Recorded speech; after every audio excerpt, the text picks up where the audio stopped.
Speaking under anonymity, this is the mother of the girl known as Child X, one of thousands of children subject to a police strip search. I received a call in December 2020 from an officer who had told me that my daughter had been arrested. I expressed that my daughter was autistic, dyslexic, dyspraxic and had sensory processing disorder. Her 15-year-old daughter would be held for 24 hours. When the police would not inform this mother on her child's well-being, she left for the station and was startled by her daughter's condition. An officer brought my daughter out to me and she was clearly extremely distressed. Her arms and her face were covered in cuts and bruises.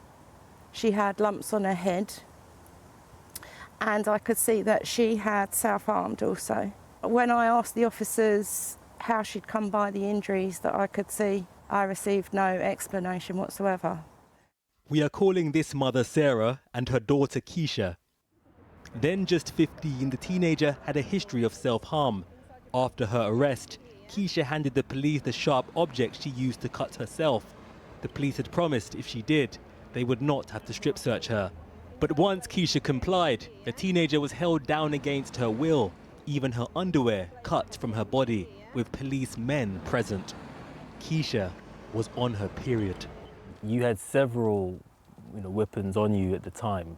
Were the police right to strip search you, if anything, to try and protect you from harming yourself? They must have known that I had mental health problems. The strip search was just unnecessary. They didn't find anything after. Even if they had to do it, the way they did it was wrong. What was it like in custody? It's really upsetting and still embarrassing because there were male officers there and I had no control over what was going on. This is the first time Keisha has spoken publicly about that ordeal. I am black. I am black. And my life matters. And my life matters. And follows the protest in 2022 over the strip search of child Q after a teacher claimed he had smelt cannabis.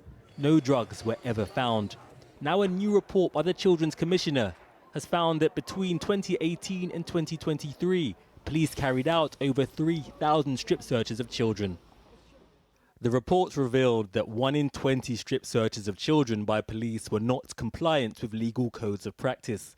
Almost 1 in 2 searches led to no further action, and black children were 4 times more likely to be strip searched.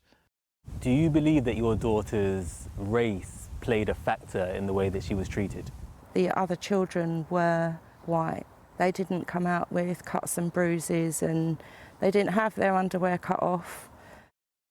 A Met Police spokesperson said, misconduct was proven and the officer received a written warning for failing to sufficiently supervise searches. 3 more officers underwent a reflective practice review process to learn from the incident. But while police watchdog the IOPC did not find the child should not have been strip searched, there were things officers should have done better. But Keisha's story raises questions over the care children in custody receive. I started to self-harm in the cell and was just upset, really distressed. I couldn't understand why what was happening. They had an officer at my cell door constantly. She saw what I was doing and said, "You're going to hurt yourself." And in the state I was in, I said, "I don't care." And they didn't try to stop me. There is now a call for the Home Office to improve the safeguarding in strip searches, especially as children in custody often have the most acute needs.